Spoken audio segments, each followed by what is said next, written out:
You are not working from home. How to make sure the rise in remote work doesn't mean the death of work life balance.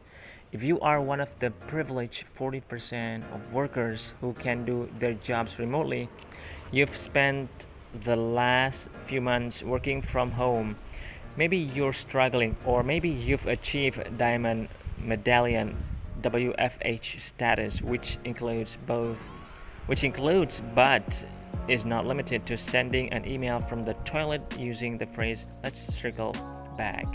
Whether it's going well or miserably, you are doing your job from where you live. But you are not working from home, you are laboring in confinement under duress.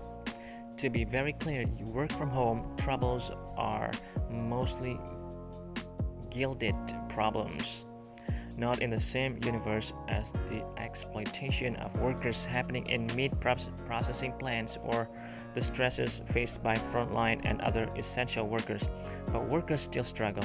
You're stealing a few minutes to send emails between homeschooling sessions. You're fighting a cold war with your kids. You're not thriving, you're surviving. Which is why I'm anxious about seeing the Facebooks of the world turn their gaze on remote work. Facebook's chief executive, Mark Zuckerberg, expects that half his staff will work remotely in the next 5 to 10 years. On the surface, this sounds great, but basing work from home policies on case studies conducted during a pandemic might prove misguided, especially around ideas of productivity. The WFH Forever Revolution promises to liberate workers from the chains of the office. In practice, it will capitalize on the total collapse of work-life balance. In an interview with The Verge's Casey Newton, Mr. Zuckerberg cited surveys suggesting that around 40% of employees were interested in working from home, and he was surprised to find that the staff seems to be performing well at home. A lot of people are actually saying that they're more productive now, he said.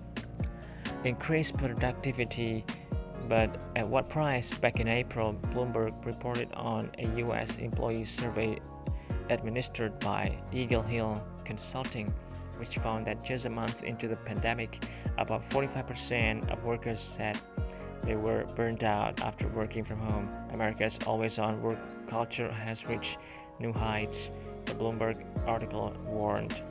Whatever boundaries remained between work and life have almost entirely disappeared. Indeed, those boundaries collapsed for me when I made the transition 3 years ago from commuting into a Manhattan office to working from home in Montana. My first months in, I spent so much time working from my couch that when I'd sit back down on it at night to unwind, I'd break into a cold sweat, my mind and body unable to understand why I was in my office mainlining Netflix.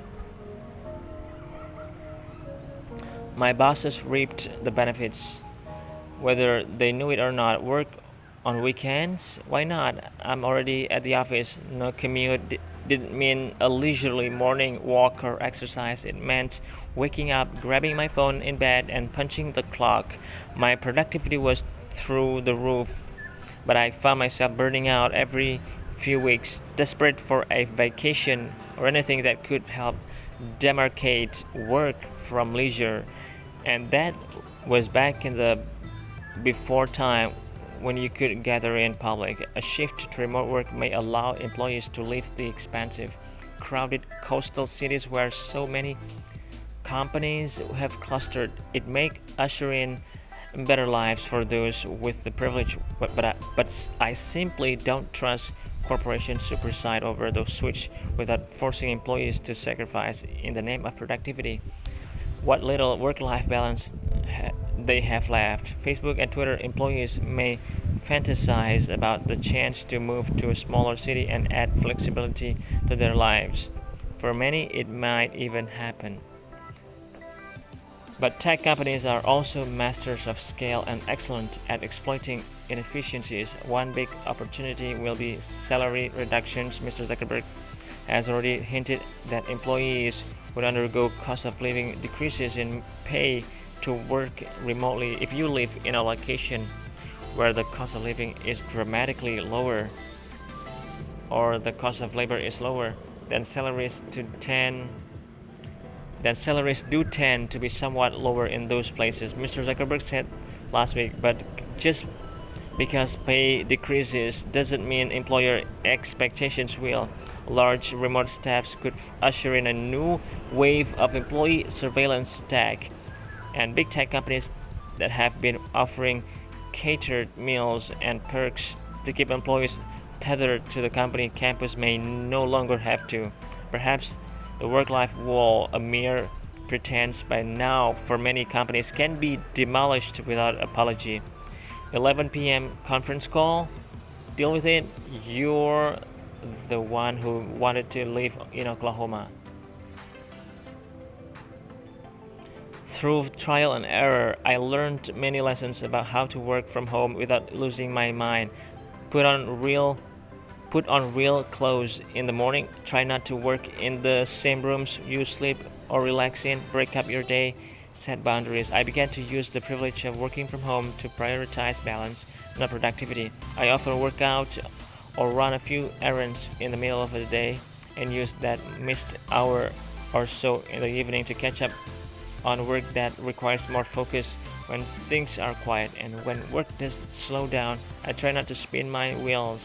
I go for a walk. I play with my dogs. If something pops up at night, it doesn't feel as soul